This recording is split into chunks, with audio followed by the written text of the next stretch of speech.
تفہیم الفقہ جلد اول صفحہ نمبر 184 سے 190 تک، علامات قیامت، حضرت مفتی محمد نعیم صاحب رئیس دارالفتہ، پہلی قیامت کی نشانی۔ اب پڑھ کر آدمی کی حالت خراب ہو گئی۔ ہمارے حضرت یہ دوزخ حق ہے، جنت حق ہے، لیکن حضرت تھانوی رحمۃ اللہ علیہ فرما دیتے ہیں، میرے بعض علماء دوست دوزخ کے وہ عذاب بیان کرتے ہیں جو کفار کے لیے ہے، لوگ مایوس ہو جاتے ہیں، جو کر رہے ہیں اس کو بھی چھوڑ دیتے ہیں۔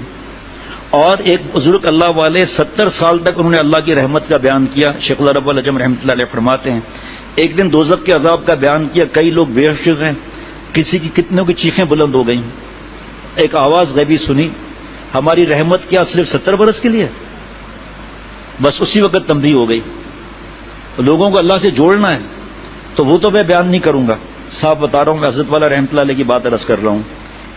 قیامت کا قرب قیامت کی پہلی نشانی آپ صلی اللہ علیہ وسلم کا تشریف لانا، نبوت کا ملنا۔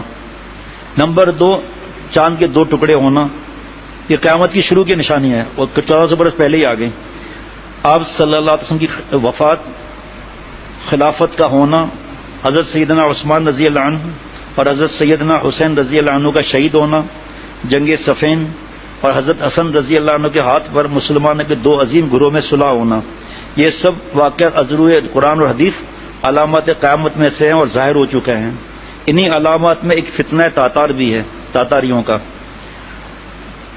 علامت متوسطہ، آپ صلی اللہ علیہ وسلم نے فرمایا کہ لوگوں پر ایسا ہے یا نہیں، آپ دیکھتے رہنا خود ہی، لوگوں پر ایک زمانہ ایسا آئے گا کہ دین پر قائم رہنے والے کی حالت اس شخص کی طرح ہوگی جس نے انگارے کو اپنی مٹھی میں پکڑ رکھا ہے۔ انگارے جو ماسکیٹو کوائل ہوتا ہے نا، گلوب، اس کا جو اتنا چھوٹا حصہ ہے یہ انگارہ نہیں ہے، اس کو لے کر دکھائے کوئی؟ یعنی پیارے شیخ فرماتے ہیں کہ محدثین اس کی تشریح فرمائیں گے، فرمایا اس کی مختصر یہ بات ہے کہ گناہ نہ کرنے پر جو تکلیفیں آتی ہیں، مذاق اڑایا جاتا ہے، لڑکیوں کو چھوڑا، فلموں کو چھوڑا، زنا کو چھوڑا، پھنسانے کو چھوڑا، ناپاک ہونے کو چھوڑ کے پاکی میں آ گئے، یہ اس طرح سب کی مخالفتیں اور قطع تعلق کی دھمکیاں، پتہ نہیں کیا کیا، تفصیل کا موقع نہیں۔ دنیاوی اعتبار سے سب سے زیادہ نصیبہ والا وہ شخص ہوگا جو خود بھی کمی نہ ہو اور اس کا باپ بھی کمی نہ ہو۔ عبرت یہ آج میں توبہ کروں کہ کتنی نشانیاں تو آ چکی جناب، لیڈر بہت اور امانت دار کم ہوں گے، قبیلوں اور قوموں کے لیڈر منافق، رذیل ترین اور فاسق ہوں گے، بازاروں کے رئیس فاجر ہوں گے، پولیس کی کثرت ہوگی جو ظالموں کی پشت پناہی کرے گی، بڑے عہدے نااہلوں کو ملیں گے، لڑکے حکومت کرنے لگیں گے، تجارت بہت پھیل جائے گی، یہاں تک کہ تجارت میں عورت اپنے شوہر کا ہاتھ بٹائے گی۔ یہ سب ہیں یا نہیں بھائی؟ کوئی ایسی مشکل تو نہیں ہے؟ سب جواب دیں بھائی، یہ سب نظر آ رہی چیزیں نہیں؟ اچھا جی، لیکن کساد بازاری ایسی ہوگی کہ نفع حاصل نہ ہوگا، ناپ تول میں کبھی کی جائے گی، لکھنے کا رواج بہت بڑھ جائے گا، مگر تعلیم محض دنیا کے لیے حاصل کی جائے گی کہ میں علم حاصل کروں محض دنیا کے لیے۔ آپ دیکھ رہے ہیں، آپ ایم اے کی ڈگری ملنے کے بعد، یہ بھی حضرت تھانوی رحمۃ اللہ کے بیانات جو آخر میں اعلان کروں گا اس میں آیا ہوا ہے یہ کہ فارغ ہونے کے بعد 3 قسم کے گروپ بن جاتے ہیں، ایک تو پیسوں بھی لگ جاتا ہے، بہرحال اس میں نااہل کا کیا معاملہ ہوتا ہے۔ قرآن کریم کو گانے باجے کا آلہ بنا لیا جائے گا، ریا، شہرت اور مالی منفعت کے لیے گاگا کر قرآن کریم پڑھنے والوں کی کثرت ہوگی اور فقہا کی قلت ہوگی، علماء کو قتل کیا جائے گا اور ان پر ایسا سخت وقت آئے گا کہ وہ اپنے سرخ سونے سے زیادہ اپنی موت کو پسند کریں گے۔ اس امت کے آخری لوگ پہلے لوگوں پر لعنت کریں گے۔ آج کل دیکھ لیں گروپوں میں کیا ہو رہا ہے، یہی تو ہو رہا ہے۔ امانت دار کو خائن اور خائن کو امانت دار کہا جائے گا، جھوٹے کو سچا، سچے کو جھوٹا کہا جائے گا، یہ اخبارات وغیرہ میڈیا چینلز، اچھائی کو برا اور برائی کو اچھا سمجھا جائے گا، جو ناچ گانا نہ کرے، بے حیا عریانی فحاشی نہ کرے، اس کے بارے میں کیا کیا جملے کہا جاتے ہیں، اور جو شراب پیتا ہے، زنا کرتا ہے، خوب پیسے وغیرہ حرام کے کماتا ہے، اس کی سلوٹ کیسے مارے جاتے ہیں جناب۔ اجنبی لوگوں سے اس نے سلوک کیا جائے گا اور رشتہ داروں کے حقوق پامال کیے جائیں گے، بیوی کی اطاعت اور ماں باپ کی نافرمانی ہوگی، مسجدوں میں شور و شغب اور دنیا کی باتیں ہوں گی، سلام صرف جان پہچان کے لوگوں کو کیا جائے گا، حالانکہ دوسری حدیث میں ہے کہ ہر مسلمان کو سلام کرنا چاہیے، خواہ اس سے جان پہچان ہو یا نہ ہو، طلاقوں کی کثرت ہوگی، طلاقوں کی کثرت ہوگی جناب. نیک لوگ چھپتے پھریں گے اور کمینے لوگوں کا دور دورہ ہوگا. لوگ فخر اور ریا کے طور پر اونچی اونچی عمارتیں بنانے میں ایک دوسرے کا مقابلہ کریں گے. شراب کا نام بدل دیا جائے گا، سود کا نام بیع اور رشوت کا نام ہدیہ رکھ کر انہیں حلال سمجھا جائے گا. سود، جوا، گانے بجانے کے آلات، شراب خوری اور زنا کی کثرت ہوگی. ایک شخص بھی انگلی نہیں اٹھا سکتا. لیکن جتنا میں پڑھتا جا رہا ہوں نا، خدا کی قسم میرا ایمان بڑھتا جا رہا ہے کہ 1400 برس پہلے امام الانبیاء سید الانبیاء خاتم النبیین صلی اللہ علیہ وسلم نے یہ باتیں فرمائی ہیں. اس سے زیادہ کیا اسلام کے مذہب کے بارے میں دوسرے یہود و نصارہ کیا بول سکتے ہیں؟ ایسے ایمان لاتے ہیں. یہ پڑھیں تو صحیح، آگے سنیے. بے حیائی اور حرامی اولاد کی کثرت ہوگی. لوگ موٹی موٹی گدیوں پر سواری کر کے مسجدوں کے دروازے تک آئیں گے. ان کی عورتیں کپڑے پہنتی ہوں گی مگر لباس باریک اور چست ہونے کے باعث وہ ننگی ہوں گی. ان کے سر بختی اونٹ کے کوہان کی طرح ہوں گے، لچک لچک کر چلیں گی اور لوگوں کو اپنی طرف مائل کریں گی. یہ لوگ نہ جنت میں داخل ہوں گے نہ اس کی خوشبو پائیں گے. توبہ کا بار بار سنتے ہی رہتے ہیں. مومن آدمی ان کے نزدیک باندی سے بھی زیادہ رذیل ہوگا. مومن ان برائیوں کو دیکھے گا مگر انہیں روک نہ سکے گا، جس کے باعث اس کا دل اندر ہی اندر گھلتا رہے گا. علامت متوسطہ میں اور بھی بہت سی علامات ہیں. ان سب کی خبر آپ صلی اللہ علیہ وسلم نے ایسے دور میں دی تھی جبکہ ان کا تصور بھی نہیں تھا، لیکن آج ہم اپنے آنکھوں سے ان سب کا مشاہدہ کر رہے ہیں. کوئی علامت اپنی انتہا کو پہنچی ہوئی ہے اور کوئی ابتدائی مراحل سے گزر رہی ہے. جب یہ سب علامات اپنی انتہا کو پہنچیں گے تو قیامت کی بڑی بڑی اور قریبی علامات کا سلسلہ شروع ہو جائے گا. اللہ عز و جل ہمیں ہر فتنے کے شر سے محفوظ رکھے اور سلامتی ایمان کے ساتھ قبر تک پہنچائے. فتنے سے محفوظ رہنے کا طریقہ، سلامتی کے ساتھ ایمان پر خاتمے کا طریقہ صرف اور صرف نیک مجالس ہیں، نیک صحبتیں، اہل اللہ سے تعلق، اہل علم سے تعلق، اہل فتاوی سے تعلق، مشورہ کر کے عمل کرنا. کونوا مع الصادقین، سچوں کے ساتھ رہنا. یہ ایک تو سورہ کہف بتا دیا اور 10 آیتیں بتا دیا. اس وقت بات کرنے والا تھا، بات آگے چلی گئی. کونوا مع الصادقین، ایمان گرم تازہ رہے گا. حضرت تھانوی رحمۃ اللہ علیہ فرماتے تھے کہ یہ آریہ مذہب جب شروع ہوا نا تو ان کو عیسائیوں نے نصرانیوں نے بہت پیسہ دیا. انہوں نے رپورٹ لکھی کہ جس کو ہم نے مسلمان کو بھی سائیکل اس زمانے میں مرسیڈیز تھی کہ سائیکل اور تھوڑے نوٹ دیے وہ عیسائی ہو گیا. لیکن کچھ ایسے لوگ تھے جب ہم ان کے پاس گئے تو ہمیں جوتے اور چپلیں ملی اور مارا ان لوگوں نے. ہم نے انکوائری کی کہ وہ لوگ کون تھے. اس 150 سال 125 سال پہلے کی بات کر رہا ہوں. معلوم ہوا کہ ان کا تعلق اللہ والوں سے یا کسی عالم اور مفتی صاحب یا امام صاحب سے تعلق تھا. وہاں سے جوتے پڑے ہمیں، جوتے رپورٹ لکھی ہے، جوتے پڑے ہمیں وہاں جناب. اللہ اللہ. دجال کا لغوی معنی ہے مکار، جھوٹا، حق اور باطل کو خلط ملط کرنے والا.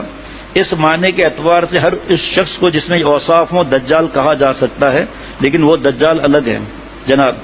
آج کل کا دجال یہ گروپ بنے ہوئے ہیں، گستاخیاں کر رہے ہیں.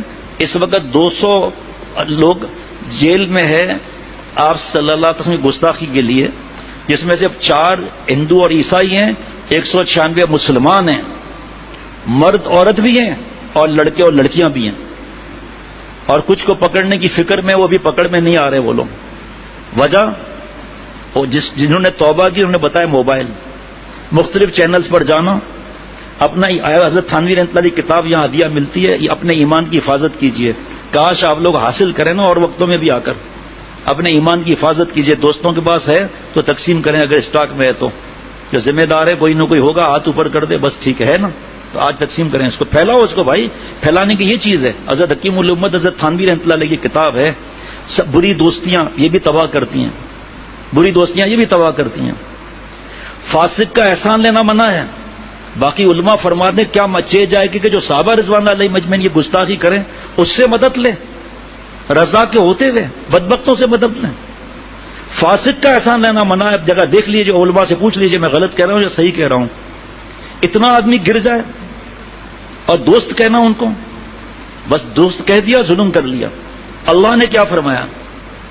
26 نشانیاں اللہ والوں کی ہے قرآن پاک میں، ٹھیک ہے. تو صحابہ رضوان علیہ مجمعین کون تھے؟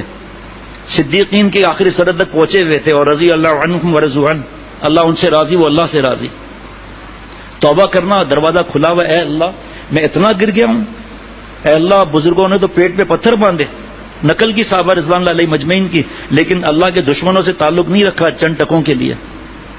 حضرت شاہ عبد العزیز محدث دہلوی رحمۃ اللہ علیہ، انتقال کا وقت قریب آ گیا تو نیم بے ہوشی میں سنا کہ مرید کہہ رہے ہیں کہ ہندو پنڈت ہے، وہ مرض کو کھینچ لیتا ہے، اس سے مدد لی جائے۔